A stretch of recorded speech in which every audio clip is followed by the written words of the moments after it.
Hello, once again I welcome you all to the official YouTube channel of BMD College of Education। तो ये हमारी pedagogy of mathematics की lecture series चल रही है जिसके अंतर्गत हमारा यूनिट 1 चल रहा है, concept and AIIMS of teaching mathematics. तो कल के लेक्चर में हमने देखा था the nature of mathematical proposition हमने कर लिया था। तो आज उसी कंटिन्यूएशन में हम इस लेक्चर में क्वांटिफायर्स और वेन डायग्राम हम करेंगे। ठीक है, तो चलिए हम शुरू करते हैं। तो परिमाणक जो है ए, उल्टा ए हमने देखा था कि उल्टा ए जो है वो किसके लिए इस्तेमाल होता है, ऑल, मतलब हम सारी चीजें, ऑल का हम बोल रहे हैं ना, एवरीवन। ठीक है, उदाहरण के तौर पे सभी ट्रायंगल्स के 3 साइड होते हैं। ठीक है, तो हम इसे शॉर्ट में ऐसे लिख सकते हैं, देखो उल्टा ए, क्योंकि सभी ट्रायंगल्स की बात हो रही है और ये सच है, झूठ नहीं है ये बात। हर ट्रायंगल के 3 ही साइड होते हैं। और ये एग्जिस्टेंशियल क्वांटिफायर है। इसे किससे डिनोट किया जाता है, बैकवर्ड ई जो होता है हमारा। ठीक है, बैकवर्ड ई। ये कुछ चीजों के लिए इस्तेमाल होता है, जैसे यहाँ सभी ट्रायंगल्स की हम बात कर रहे थे, तो यहाँ पे हम सब चीजों की नहीं, कम से कम एक चीज की बात करेंगे। ठीक है, एटलीस्ट वन थिंग, मतलब कम से कम एक चीज पे तो ये लागू हो गई, उससे ज्यादा भी हो सकती है। ठीक है, तो जैसे यहाँ पे हमने उदाहरण के तौर पे हम आम भाषा में क्या बात कर रहे हैं कि सभी ट्राइंगल्स के 3 साइड होते हैं। भाई सच बात है, सबके होते हैं, इसमें कोई दो राय नहीं है। तो हम इसे इंग्लिश में लिखेंगे ऑल ट्राइंगल्स हैव 3 साइड्स। पर हम इसे शॉर्ट में मैथ्स की भाषा में क्या लिख सकते हैं कि उल्टा ए बना के ट्राइंगल्स, ठीक है, ये ट्राइंगल लिखा हमने, ये स्टेटमेंट देख रहे हैं आप, उल्टा ए ट्राइंगल्स हैव 3 साइड्स, मतलब सभी ट्राइंगल्स के 3 साइड होते हैं। और वहीं पे कम जो एटलीस्ट वन थिंग है उसको हम कैसे समझेंगे मान लीजिए क्लास में कुछ बच्चे हैं, ठीक है, एक टीचर, क्लास टीचर है, और क्लास में कुछ बच्चे फेल हुए हैं, तो टीचर ने आके एक जनरल अनाउंसमेंट किया है क्लास में कि जो भी बच्चे फेल हुए हैं वो आके क्लास के बाद मुझसे मिले। टीचर ने ये मेंशन नहीं किया कि कौन बच्चे फेल हुए हैं, कितने हुए हैं, बस ये कहा कि जो भी बच्चे फेल हुए हैं वो आके मुझसे मिले। तो टीचर ऐसा कह रहा है तो कम से कम एक बच्चा तो फेल हुआ ही होगा ना, तभी टीचर ऐसा कह रहा है। उससे ज्यादा भी हो सकता है, पर भाई एटलीस्ट एक बच्चा तो हुआ होगा। यहाँ पे लिखा हो ना, एटलीस्ट वन थिंग, कम से कम एक बच्चा तो हुआ ही होगा। तो यहाँ पे वही चीज हम मेंशन करते हैं कि at least a student who failed की बात हो रही है, कि कम से कम एक बच्चा तो फेल हुआ ही होगा, ऐसा कहा जा रहा है तभी। तो जो क्वांटिफायर्स होते हैं, क्वांटिफायर्स आर सिंबल्स। ठीक है, कैसे सिंबल्स होते हैं हमने अभी देखा, उल्टा ए और इस तरह का जो ई होता है बैकवर्ड वाला, ये सिंबल्स होते हैं। ठीक है, ये क्या बताते हैं हमें, that tell us the quantity और स्कोप। क्वांटिटी और स्कोप बताते हैं स्टेटमेंट का। जैसे यहाँ ट्राइंगल वाला एग्जांपल है, इसमें क्या बताया था हमें, स्कोप बताया था और क्वांटिटी भी बताई थी। ऑल ट्राइंगल्स, सारे ट्राइंगल, ये क्वांटिटी है कि एक ट्राइंगल दो ट्राइंगल नहीं भाई, सारे ट्राइंगल, क्वांटिटी, स्कोप बता रहा है। ठीक है, तो सिंबल जो है वो स्कोप बता रहा है। They turn open sentences like x into specific preposition like all. जो हमारे पास ओपन सेंटेंसेस थे ना कि x प्लस 2 जो है वो 5 होता है, तो x की वैल्यू हमें नहीं पता है क्या है, तो वैसे ही वो ओपन सेंटेंस है। तो ओपन सेंटेंसेस जो कि क्लियर नहीं होते मीनिंग में, ठीक है, उनको ये क्लियर करता है। ठीक है, क्वांटिफायर क्यों क्लियर करता है, क्योंकि ये क्वांटिटी बता देता है, स्कोप बता देता है, तो उस तरह के स्टेटमेंट्स मतलब नहीं रहते, वेगनेस नहीं रहती स्टेटमेंट में हमारे। सो क्वांटिफायर्स ऐसे चिन्ह हैं जो किसी कथन में कितने, कितना, क्वांटिटी और किस हद तक बताया करते हैं। ये ओपन सेंटेंसेस को सही तरह से निश्चित प्रपोजिशन में बदल देते हैं। ठीक है, ये चीजें आपको थोड़ी सी उतनी अटपटी सी लगेंगी पढ़ने में, पर आप इन्हें डिटेल में इसलिए नहीं पढ़ सकते क्योंकि हमें सिर्फ पैडागॉजी ऑफ मैथमेटिक्स से लिमिटेड दायरा बना के ही चीज पढ़नी पड़ेगी। हम डिटेल में जाएंगे तो फिर मैथ्स का बहुत एडवांस लेवल हो जाएगा, वो यहाँ रिक्वायर्ड नहीं है। ठीक है, तो हम सिर्फ एग्जामिनेशन पॉइंट ऑफ व्यू से जितना आपको ईजी हो सकती है चीजें, मैं बताने की कोशिश कर रहा हूँ। तो भैया हमने क्वांटिफायर पढ़ लिया।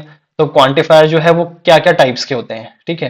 तो पहला क्वांटिफायर होता है, क्वांटिफायर मतलब क्या बताया था मैंने, सिंबल्स होते हैं ये, ठीक है, मैथ्स के सिंबल्स हैं क्वांटिटी बताने वाले।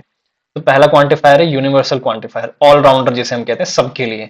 हमने यहाँ बात की थी ना, सब ट्राइंगल के 3 साइड होते हैं, तो हमने क्या इस्तेमाल किया था, उल्टा इस सब, यानी यूनिवर्सल। सब ट्राइंगल, दुनिया में जितने भी ट्राइंगल हैं सबकी 3 साइड्स होती हैं। ठीक है, तो ये सिंबल हमारा यूज होता है यूनिवर्सल चीजों के लिए। उल्टा A and upside down A for all. ठीक है, इसका मतलब क्या होता है, for all, for every, for each, मतलब सभी के लिए, हर एक के लिए, प्रत्येक के लिए। ठीक है, सभी ट्राइंगल्स जो होते हैं, सभी स्क्वायर्स जो होते हैं, प्रत्येक के लिए। ठीक है, ये यूज होता है। This when a rule applies to everyone और एवरीथिंग इन अ ग्रुप। ये कब यूज करते हैं हम, जब जो रूल होता है वो सभी के लिए अप्लाई होता है। जैसे ट्राइंगल वाला एग्जांपल, कि जो रूल है ना कि ट्राइंगल्स के 3 साइड होते हैं, एक रूल है, ये सारे ट्राइंगल्स जितने भी ट्राइंगल आ जाते हैं सबके लिए अप्लाई होता है। ट्राइंगल्स के टाइप क्या होते हैं, equilateral triangle, scalene triangle, isosceles triangle, सभी तरह के ट्राइंगल्स की 3 साइड होती हैं, इसलिए हमने ये यूनिवर्सल वाला रूल यूज किया। या फिर कि सभी तरह के ट्राइंगल्स जो होते हैं उनके जो सम ऑफ एंगल्स होता है वो 180 डिग्री होता है। यानी जैसे ये ट्राइंगल है, किसी भी तरह का ट्राइंगल हो, ये एंगल और ये एंगल, इन तीनों का जो सम होता है वो 180 डिग्री होता है, कैसा भी ट्राइंगल हो। तो इसलिए हमें यहाँ यूज करेंगे कि भैया सभी ट्राइंगल जो हैं वो उनका तीनों सम का जो एंगल होता है 180 डिग्री होता है। ठीक है। अब सेकेंड टाइप का जो क्वांटिफायर है वो होता है एग्जिस्टेंशियल क्वांटिफायर या द लोनर, कम से कम एक। ठीक है, अब इसे भी समझते हैं थोड़ा ध्यान से। सिंबल इसका बैकवर्ड ये होता है। इसका मतलब क्या होता है कि there exist for some there is at least one, कोई मौजूद है कुछ के लिए कम से कम एक चीज।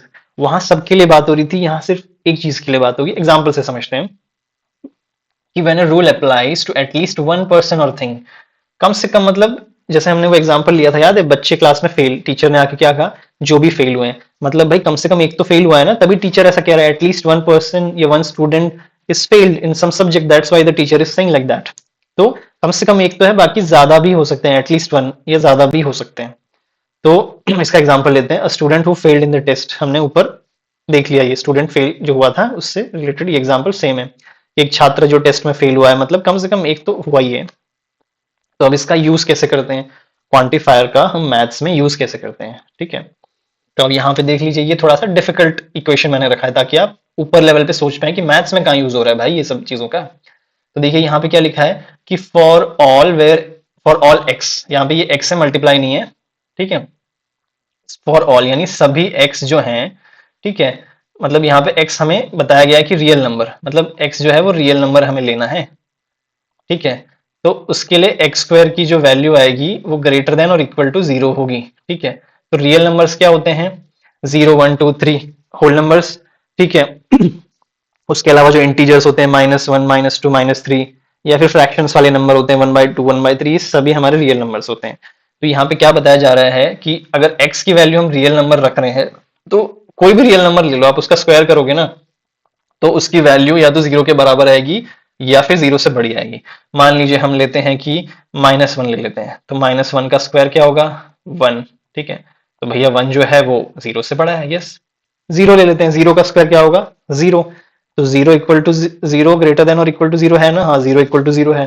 अब कुछ भी नंबर ले लीजिए, 1/2 ले लीजिए। ठीक है, तो 1/2 का स्क्वायर क्या होगा, 1/4। तो एक को हम 4 से भाग देंगे तो जीरो से तो कुछ बड़ी वैल्यू आएगी। तो वही चीज बताई जा रही है यहाँ कि सभी x की वैल्यू, जहां पे x एक रियल नंबर है, तो x का स्क्वायर करेंगे हम तो उसकी वैल्यू जीरो से बड़ी या उसके बराबर आएगी। तो ये सब जगह एप्लीकेबल है, इसलिए हमने इसका उल्टा ये इस्तेमाल किया कि सारी जो x की वैल्यूज हैं अगर रियल नंबर इस्तेमाल करोगे तो जीरो या उससे बड़ी ही वैल्यू आएगी। अब अगला, ये तो हमने सबका ले लिया। अब हम ले लेते हैं कि x इज एन इंटीजर। ठीक है, for x where x is an integer x square equal to 4। ठीक है, तो यहाँ पे कहने का मतलब ये है कि कोई ना कोई तो x स्क्वायर जो है x स्क्वायर इक्वल टू 4 है, तो कोई तो एक ऐसी वैल्यू होगी कम से कम जिसका हम स्क्वायर करेंगे तो 4 आएगा। भाई ज्यादा भी हो सकती हैं, ठीक है, पर कम से कम एक तो पक्का होगी। तो यहाँ पे x स्क्वायर इक्वल टू 4 कब कब आता है, -2 को अगर हम स्क्वायर करेंगे, ठीक है, तो क्या आता है 4। और 2 का स्क्वायर भी करेंगे हम तो भी आता है 4। ठीक है, तो कम से कम एक वैल्यू तो है ना पक्का।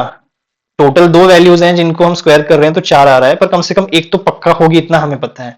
ठीक है, इससे इन दोनों वैल्यूज से ज्यादा कुछ और नहीं है। तो कम से कम एक वैल्यू है, यही यहाँ कहने का मतलब है कि कम से कम x के लिए एक वैल्यू तो ऐसी होगी जिसका स्क्वायर करने पे 4 आएगा, कोई ऐसी संख्या जिसका वर्ग 4 होता है। बस यही चीज है, नंबर्स में हमने इस्तेमाल किया क्वांटिफायर को। अब ज्योमेट्री में आ जाते हैं कि भैया ज्योमेट्री में कहाँ इस्तेमाल होता है इसका।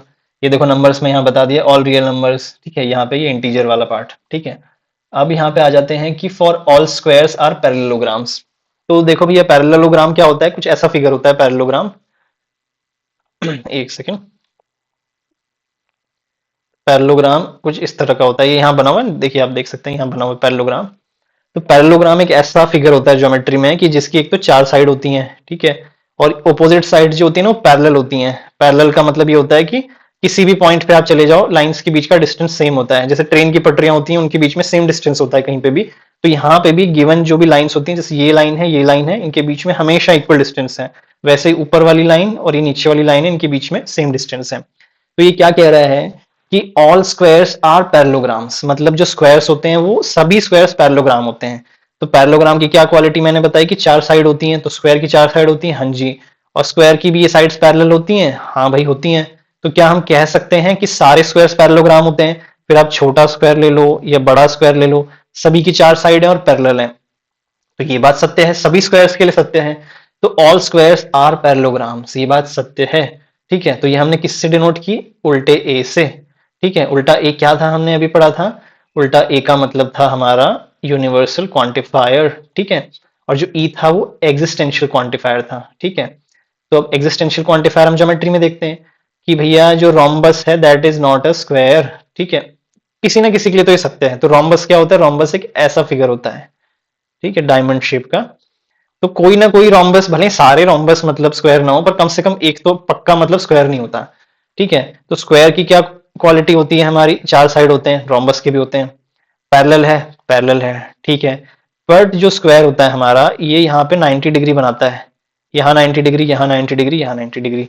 बट रोम्बस में ऐसा नहीं होता, ये 90 डिग्री नहीं होता है। ठीक है, कुछ रोम्बस इसमें नहीं होता, देखो यहाँ 90 डिग्री नहीं बन रहा है।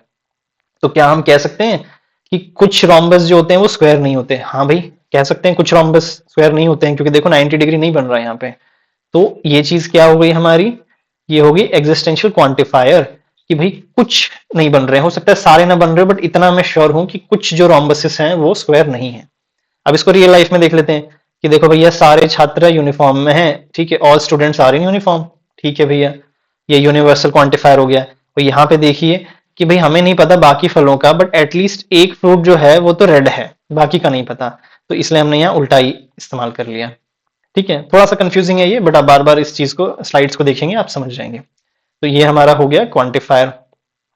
ठीक है, अब हम आ जाते हैं नेगेटिव ऑफ क्वांटिफायर। मतलब अब मान लीजिए कि आपको ये सिंबल है फॉर ऑल यूनिवर्सल, जो होता है कि भाई सारे ऐसे हैं, और ये वाला ऐसे ही कम से कम ये तो नहीं है। तो अब इसको आपको बदलना है इसमें। ठीक है, और इसको बदलना है इसमें। तो क्या करोगे आप? ठीक है, मारना है बेसिकली, इसको मार के ये बनाना है ई, और ई को मार के ए बनाना है। तो पहला स्टेटमेंट है ऑल स्टूडेंट्स लव होमवर्क। ठीक है, मान लीजिए ये ऐसा स्टेटमेंट है यूनिवर्सल वाला कि भैया सारे स्टूडेंट जो है उन्हें होमवर्क करना पसंद है। ठीक है, तो आपको इस स्टेटमेंट को गलत प्रूव करके ये बनाना है। कैसे बनाओगे? तो आपको ये नहीं अब का मान जानना है कि एवरीवन, हर बच्चा जो है वो होमवर्क नफरत करता है। भाई सब बच्चे अगर प्यार कर रहे हैं, तो अगर इससे उल्टा बनाना है ये स्टेटमेंट में, तो ये दिखाना पड़ेगा ना कि नफरत भी कर रहा है, पर ये नहीं दिखाना कि सारे नफरत कर रहे हैं। क्योंकि इसका जो उल्टा ई है हमारा, सॉरी उल्टा ई जो है, उसका मतलब क्या बताया था मैंने आपको, कि एक ही जो चीज है, कोई भी एक चीज बस हमारी प्रूव हो जाए, बाकी है कि नहीं कोई फर्क नहीं पड़ता। तो आप बस ये प्रूव कर दीजिए कि एक स्टूडेंट जो है ना वो होमवर्क से नफरत करता है, प्यार नहीं करता। तो ये जो उल्टा ए है ना, ये बदल के हो जाएगा हमारा उल्टा ई। ठीक है, हमने जस्ट प्रूव कर दिया। ठीक है, तो ए स्विच हो गया ई में। ठीक है, अब हम उल्टा कर देते हैं इसको। हाँ, तो ये उल्टा होने के बाद क्या कहलाएगा कि there exist a student who does not love homework. पहले हम क्या कह रहे थे कि all students love homework, but अब हमने प्रूव कर दिया कि एक बच्चा नहीं कर रहा। तो there exist a student who does not love homework, एक बच्चा एग्जिस्ट करता है जो होमवर्क को पसंद नहीं करता है, भले ही और करते हो, बट हमने प्रूव कर दिया। तो अब उल्टा आ जाते हैं कि जो ई है उसको ए बनाना है हमें। ठीक है, तो उसके लिए एक स्टेटमेंट है कि there exist a flying horse, मतलब हम कह रहे हैं कि एक उड़ने वाला घोड़ा एग्जिस्ट करता है, उसका एक वजूद है। तो अब हमें क्या प्रूव करना है कि you must check every horse to prove none fly. ठीक है, यहाँ पे उड़ने वाला घोड़ा एग्जिस्ट करता है, ये हमने बता दिया। पर अब ए अगर बनना है ना, तो ए में सारी चीजें इंक्लूड होती हैं। तो हमें हर घोड़े को चेक करना पड़ेगा कि एक भी नहीं उड़ता है, क्योंकि हम कह रहे हैं घोड़ा उड़ता है। तो अब सारों को चेक करो कि एक भी नहीं उड़ता। अगर सारे चेक करने के बाद आपको पता चला एक भी नहीं उड़ता, तभी आपका ये उल्टा ए बन पाएगा, जिसे हम यूनिवर्सल क्वांटिफायर बोलते हैं, क्योंकि इसमें सारी वैल्यूज होती हैं। आपने ब्यूटी देखी यहाँ पे क्या है कि ए से आपको ई अगर बनाना है, तो एक स्टूडेंट आपने खाली प्रूव कर दिया कि वो पसंद नहीं कर रहा है, ठीक है, होमवर्क को, बन गया ई। पर ई से ए बनाना है ना, तो एक घोड़े को प्रूव करने से काम नहीं चला, सारे आपको चेक करने पड़ेंगे, क्योंकि ये यूनिवर्सल है, ये बड़ी मात्रा के लिए इस्तेमाल होता है, बड़ी क्वांटिटी है। ई जो है उल्टा, ये छोटी क्वांटिटी है हमारी, इसलिए एक भी अगर प्रूव कर दिया हमने तो हो गया। तो अब आ जाइए हम अगले टॉपिक पे आ जाते हैं। तो फाइनली हमारे दो टॉपिक हो गए, पहला हमारा हो गया प्रपोजिशन, दूसरा पढ़ा हमने क्वांटिफायर। ठीक है, जिसमें हमने उल्टा ए और रिवर्स ई पढ़ा। अब हम आ जाते हैं हमारे तीसरे वाले पे, जो कि है वेन डायग्राम। तो नीचे आ जाते हैं हम कि मीनिंग क्या होता है वेन डायग्राम का भाई। अब तो मीनिंग यही होता है कि Venn diagram is drawing that uses circles usually inside a rectangle to show relationship between group sets. ठीक है। तो वेन डायग्राम जो होता है, देखिए यहाँ पे हमने एक रेक्टेंगल के अंदर दो सर्कल होते हैं। ये रेक्टेंगल जो है ये हम यूनिवर्सल सेट ले लेते हैं। यूनिवर्सल अगेन क्या कहा था, यूनिवर्सल मतलब बड़ी चीज, ज्यादा चीज, सब लोगों के लिए। तो यूनिवर्सल हमने बड़ा रेक्टेंगल ले लिया। यहाँ पे बहुत सारे बच्चे हैं, भरे हुए हैं, बहुत सारे बच्चे हैं, सारे बच्चे हैं यहाँ पे, जिसमें से कुछ अंदर आ गए क्रिकेट खेल रहे हैं सिर्फ, कुछ सिर्फ फुटबॉल खेल रहे हैं, कुछ बाहर रह गए। तो जो बड़ा वाला एरिया है ये यूनिवर्सल सेट है हमारा। इसके अंदर एक हमने सर्कल बना दिया, ये बड़े सेट का छोटा पार्ट है तो ये सबसेट है। ये दूसरा सर्कल जो है ये भी सबसेट है। ठीक है, यही चीज हम पढ़ेंगे अभी कि वेन डायग्राम जो है ये ड्राइंग होती है दैट यूजेस सर्कल्स। ऊपर देखा हमने circles inside a rectangle. Rectangle जो हमने देखा कि भाई रेक्टेंगल बनाते हैं जिसमें सब आ जाते हैं, उसमें सर्कल हम ड्रॉ करते हैं। रिलेशनशिप बताता है डिफरेंट ग्रुप सेट्स के बीच में। ठीक है, तो अब किसने दिया वेन डायग्राम की जो ये थियोरी है, ये किसने बताया? तो सबसे पहले यूलर करके एक मैथमेटिशियंस थे काफी पहले, उन्होंने सर्कल्स या यूलर सर्कल्स जिसे बोलते हैं ये उन्होंने यूज किए थे। बट जैसा कि होता है अक्सर हमेशा कि मॉडर्न जो साइंटिस्ट होते हैं या स्कॉलर्स होते हैं, पुरानी चीजों को लेके उन्हें और मॉडिफाई करते हैं, उनको लॉजिक देते हैं। तो वैसे ही ये हमारे इंग्लिश लॉजिशियन थे जिनका नाम था जॉन वेन। इन्होंने 1880 यानी 19वीं सदी के अंत में इम्प्रूव किया ये जो यूलर ने जो डायग्राम सर्कल्स जो बनाए थे इनको और थोड़ा सा आगे डिफाइन किया, और इसलिए इसे वेन डायग्राम कहा जाता है क्योंकि ये जॉन वेन जो थे मैथमेटिशियन, इनके नाम के बाद इनका नाम रखा गया। Sorry. So the diagrams are named after the English logician John Venn. He introduced 1880, वही सेम चीज यहाँ लिखी है, आप देख सकते हैं। तो अब क्या है, इसके भी कुछ नेचर होगा, फीचर होगा वेन डायग्राम का। तो सबसे पहला क्या होता है इसका, यूनिवर्सल सेट होता है। यूनिवर्सल सेट हमने ऊपर पढ़ा क्या होता है कि बाहर एक बड़ा बक्सा हम ले लेंगे जिसमें सारे बच्चे आ जाएंगे, फिर उसके बाद हम डिफाइन करेंगे कि बच्चे क्या कर रहे हैं। ठीक, कुछ बच्चे अंदर आ गए सर्कल के, क्रिकेट खेल रहे हैं, कुछ फुटबॉल खेल रहे हैं। तो क्या होता है इसमें वेन डायग्राम का नेचर कि इसमें यूनिवर्सल सेट होता है। यूनिवर्सल सेट होता है जो कि एक बड़ा रेक्टेंगल होता है। ये क्या रिप्रेजेंट करता है, सब कुछ, सब बच्चे जिसके बारे में हम बात कर रहे थे, all students in a school. ठीक है, समझ आ गया। सबसेट मैंने बताया था कि ये बड़ा वाला जो पार्ट है इसको हम सेट लेते हैं, और इसी का जो अंदर सर्कल छोटा हिस्सा है वो सबसेट हो गया। सेट का पार्ट सबसेट। ये सर्कल भी एक सबसेट है, ये सर्कल भी एक सबसेट है, वही लिखा है यहाँ पे subset. Circles inside the rectangle वो क्या रिप्रेजेंट करते हैं, specific groups, like students who like pizza, या हमारे इस केस में students who play cricket only, तो ये इस सबसेट के अंदर आ गए। Students who play football only, वो इस सबसेट के अंदर आ गए। तो अब देख रहे हैं आपकी बीच में कुछ स्टूडेंट्स थे जो दोनों चीज कर रहे थे, उससे क्या हम कह रहे हैं, कहेंगे ये ओवरलैप हो रहा है, ये दोनों सर्कल्स ओवरलैप हो रहे हैं बीच में, तो इसे हम क्या कहेंगे, ओवरलैपिंग यानी साझा भाग। तो when circles cross each other it shows things that belong to both the groups. जैसे ही दोनों सर्कल क्रॉस किए, ओवरलैप किए, तो जो बीच का हिस्सा है वो दोनों चीजें दर्शाता है कि ये बच्चे क्रिकेट भी खेल रहे हैं, फुटबॉल भी खेल रहे हैं, इसलिए ये बीच में आ गए, तो ये ओवरलैपिंग होती है। ठीक है, तो अब जो सेट्स होते हैं, सॉरी जो वेन डायग्राम होते हैं, उनका यूज कहाँ होता है मैथ्स में, देख लीजिए यहाँ पे। ठीक है। हम्म।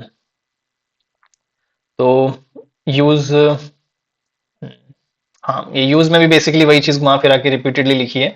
बस यहाँ पे हमने डायरेक्टली लिख दिया था कि इसे हम यूनिवर्सल सेट बोलते हैं, फिर उसके इसे सबसेट बोलते हैं। तो अब इसको मैथमेटिकली कैसे हम रिप्रेजेंट करते हैं, यूज इन मैथमेटिक्स कैसे करते हैं। तो जो ए यूनियन बी होता है, ठीक है, ये जो हमारा होता है सेट ए, ये सेट बी, हमने बताया था ना ये सबसेट है, ये सर्कल दूसरा सबसेट है। तो इन दोनों को लिखने के लिए, मतलब बच्चे आ गए क्रिकेट खेलने वाले, सारे बच्चे आ गए, हाँ सारे बच्चे आ गए फुटबॉल खेलने वाले। अभी हमने ये नहीं कहा कि बच्चे जो दोनों खेल रहे हैं वो बीच में आओ, हमने कहा क्रिकेट खेल रहे हैं वो भी आ जाओ, फुटबॉल खेल रहे हैं वो भी आ जाओ। तो ये दोनों सर्कल्स को हम क्या बोलेंगे, ए यूनियन बी। ठीक है, A U B, A union B. यहाँ पे आप देख सकते हैं कि सारे इनवाइटेड जो किए गए थे वो ए में हो या बी में हो, सारे एक जगह पे आ गए, everything in both the circle, सब आ गए इसमें, ए यूनियन बी। तो ये मैथ्स में हम इसे ऐसे लिखते हैं कि सारे बच्चे भैया आ गए हैं जो क्रिकेट खेल रहे हैं, फुटबॉल खेल रहे हैं, उसे हम रिप्रेजेंट करेंगे ए यूनियन बी। मतलब ए में भी प्लस बी में भी प्लस दोनों में सब आ गए एक जगह पे बच्चे, ठीक, कुछ अलग अलग नहीं है। अब ये जो सेंटर वाला पार्ट है, मैंने बताया था आपको कि ये जो है सेंटर वाला पार्ट, ये ओवरलैप हो रहा है, मतलब यहाँ पे दोनों बच्चे आ रहे हैं। तो इसको हमने सारों को ए यूनियन बी लिखा था, तो जो बीच में ओवरलैपिंग वाले पार्ट में आ रहे हैं ना, उन्हें हम लिखेंगे ए इंटरसेक्शन बी। ठीक है, ये उल्टा जो ऐसे यू बना इसको हम इंटरसेक्शन बोलते हैं। ठीक है, intersection A intersection B, common ground, overlap जो चीज हो रही है उसको। ठीक है, only the part where circles overlap. Example students like tea and coffee, या हमारे एग्जाम्पल में क्या था यहाँ पे, स्टूडेंट्स जो कि दोनों चीजें खेल रहे हैं, तो वो किस में आ गए, ए इंटरसेक्शन बी में। ठीक है, अब आ गया कॉम्प्लीमेंट। तो कॉम्प्लीमेंट क्या है? अब कुछ बच्चे, आपको याद होगा हमने स्टार्टिंग में जो एग्जांपल देखा था, यही वाला डायग्राम मैं फिर से इस्तेमाल करूंगा कि कुछ बच्चे जो थे वो बाहर ही रुक गए थे, कुछ नहीं कर रहे थे। ये हमने यूनिवर्सल सेट बनाया था, इसमें कुछ खेलने आ गए, ठीक है, कुछ दोनों खेल रहे हैं, बट कुछ बाहर ही थे। तो जो बाहर बच गए ना, बाहर ए के बाहर हैं या बी के बाहर हैं, उन्हें हम बोलते हैं कॉम्प्लीमेंट। ठीक है, ये आ गया कॉम्प्लीमेंट, द आउटसाइडर्स, बाहर जो रह गए। अब यहाँ पे क्या लिखा हुआ है कि दो तरह के सेट होते हैं। सेट मतलब यही जो हमने सर्कल्स बनाए ना, टू सेट, टू सर्कल वाला जो सेट हो गया, फिर एक थ्री सेट सर्कल वाला आता है जिसमें हम एक सर्कल और ऐड कर देते हैं। ये आपने पढ़ा होगा जरूर कहीं ना कहीं। तो ये टाइप हो गए इसके, बस ये इतना ही लिखा है, और इसमें हमें डिटेल में पढ़ने की जरूरत नहीं है, क्योंकि एग्जाम में बहुत ऊपर ऊपर से ही आती है ये चीज। तो अब हमने तीनों पढ़ लिया, ठीक है, प्रपोजिशन पढ़ लिया, क्वांटिफायर पढ़ लिया, वेन डायग्राम पढ़ लिया। स्टार्टिंग में मैंने आपको बता दिया था कि इन तीनों में रिलेशनशिप है। जैसे प्रपोजिशन जो होता है वो स्टेटमेंट होता है कि आपने देखा कि भैया दुकानदार जो है वो चीनी दे रहा है, ये स्टेटमेंट हो गया। फिर उसको क्वांटिफाई किया आपने कि 5 kg चीनी दे रहा है, आप आंख से देख रहे थे ये चीज, ठीक है, 5 kg चीनी। और ये वेन डायग्राम जो था आपने आंखों से देखा, ठीक है, कि वो चीनी दे रहा है। तो इन तीनों में रिलेशनशिप था। तो वैसे ही क्या रिलेशनशिप है इन तीनों के बीच में, ठीक है। तो जो मैथमेटिकल प्रपोजिशन होता है ना, वो ट्रू या फॉल्स होता है। मैंने आपको बता दिया है सब पहले ही, तो हम सिंपली रीड करेंगे अभी कि मैथमेटिकल प्रपोजिशन सिर्फ ट्रू या फॉल्स होता है। प्रपोजिशन एक सेंटेंस होता है जिसका जवाब या तो ट्रू है या फॉल्स है। उदाहरण, हर बच्चा क्लास में प्रेजेंट है, ठीक है, हाँ या ना, ट्रू, तो ये प्रपोजिशन है, हो गया। अब क्वांटिफायर है। क्वांटिफायर जो है, make preposition strong plus clear, ये चीजों को एकदम क्लियर करता है। कितनी क्वांटिटी है, क्या है, कुछ है, सारे हैं, थोड़े हैं। तो quantifier tell how many, for whom, ठीक है। तो यहाँ पे अब हम कैसे बात करेंगे? हमने ऊपर क्या लिखा कि हर बच्चा क्लास में प्रेजेंट है। अब यहाँ पे कैसे लिखेंगे हम कि ये उल्टा ए, फॉर ऑल, ठीक है, एवरी, ठीक है, हर बच्चा प्रेजेंट है। ये हमने कैसे लिखा उल्टा ए, क्योंकि हर बच्चा प्रेजेंट है, सारे प्रेजेंट है, ठीक है, सबकी बात हो रही है। अब ये यहाँ पे आ गया बैकवर्ड वाला ई। इसका मतलब क्या था कि एटलीस्ट कम से कम एक तो होगा ही। तो अब क्या हम लिखेंगे कि कम से कम एक स्टूडेंट तो एब्सेंट है ही, ठीक है, मतलब स्टूडेंट का एग्जांपल ले रहे हैं हम, इसलिए स्टूडेंट को एब्सेंट करवा रहे हैं हम कि at least one student is absent. तो क्वांटिफायर क्या बता रहा है कि क्लियरली बता रहा है चीजों को। यहाँ पे every student in the class is present, हर बच्चा क्लास में प्रेजेंट है। यहाँ पे बताया कि सारे बच्चे प्रेजेंट हैं, और उल्टे ई से बताया कि कम से कम एक बच्चा एब्सेंट है। तो और चीजें क्लियरली बता रही हैं सिंबल्स हमारे को, ठीक है।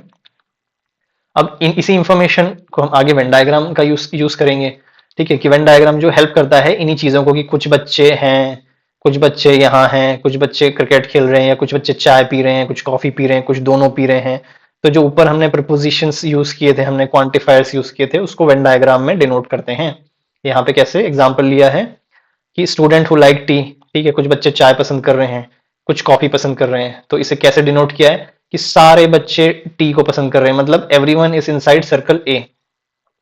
तो जो ए सर्कल है यहाँ पे, ये पहला वाला सर्कल, ये सबसेट हम जिसे कहते हैं, इसमें जो भी बच्चे हैं ना, सारे के सारे बच्चे, ठीक है, वो कॉफी वॉफी पसंद कर रहे हैं नहीं कर रहे, पर चाय तो पक्का पसंद कर रहे हैं सारे बच्चे जो सर्कल ए में आ रहे हैं, ठीक है। ये हमने कैसे डिनोट किया, उल्टा ए।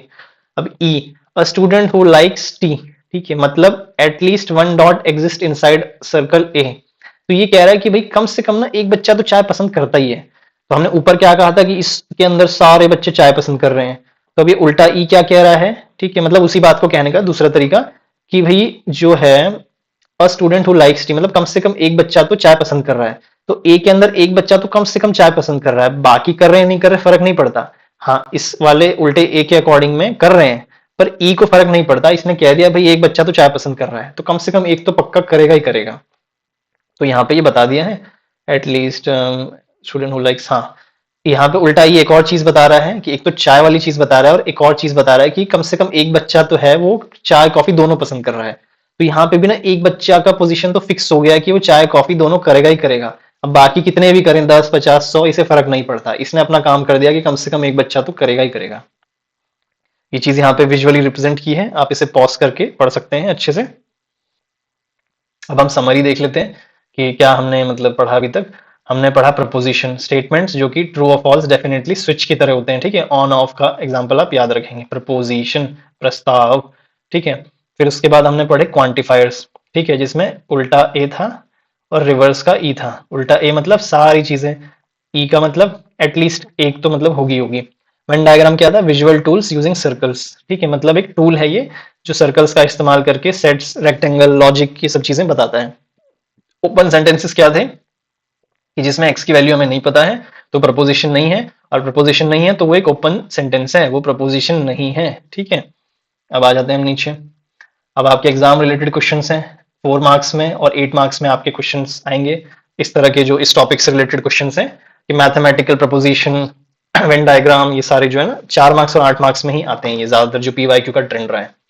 तो देख लीजिए यहाँ पे क्या, right note on preposition, define करो, ट्रुथ वैल्यू को मेंशन करो, एंड में आते आते फिर हमें प्रपोजिशन के बारे में लिखना है। 8 मार्क्स 16 मार्क्स में आता है तब तो कंफर्म आपको सब कुछ लिखना है। जैसे यहाँ पे क्या लिखा है कि explain quantifier and Venn diagram, तो आपको सब चीजों के बारे में लिखना है, क्वांटिफायर भी, वेन डायग्राम भी, प्रपोजिशन भी, सबके बारे में, क्योंकि तीनों जो चीजें हैं ना वो इंटर रिलेटेड है। ठीक है, तो भले ही यहाँ पे 2 चीज मेंशन की हो, पर आपको सारी चीजें लिखनी है क्योंकि ये इंटर रिलेटेड है, आप कुछ भी नहीं छोड़ सकते हो। ठीक है, तो यहाँ पे भी स्ट्रक्चर दिया हुआ है कि आपको इंट्रो देना है, पहले वही जो हमने स्लाइड्स जैसे रखी ना, इंट्रोडक्शन था, बीच में सारी चीजें, फिर विस्तार से सारी चीजें, तो इस तरह से इंट्रो दे दीजिए आप, वेन डायग्राम बना दीजिए, फिर एंड में कंक्लूड कर दीजिए। ठीक है, कंक्लूजन आपको लिखना है, जो भी मतलब आप आंसर करें। यहाँ पे भी वही लिखा है मैंने, और हाँ डायग्राम भी आपको हमेशा बनाना है कि ऑलवेज इंक्लूड डायग्राम, अगर नहीं पूछा हो तो भी, क्योंकि मार्क्स मिलते हैं उससे। यहाँ पे और भी इंपॉर्टेंट क्वेश्चंस हैं, जैसे differentiate between preposition and open sentence. आप पॉज करके ये सारे क्वेश्चंस आंसर करने की कोशिश कीजिएगा अपने शब्दों में। ये 8 मार्क्स है, ये 4 मार्क्स है। If you have any doubt please make sure to mention in the comment section, we will make sure to answer your queries as soon as possible. So once again everyone, thank you so much for your time and attention. So हम अगले lecture में मिलेंगे, and notes के लिए आप description check कर लीजिएगा। So thank you so much, okay, bye bye.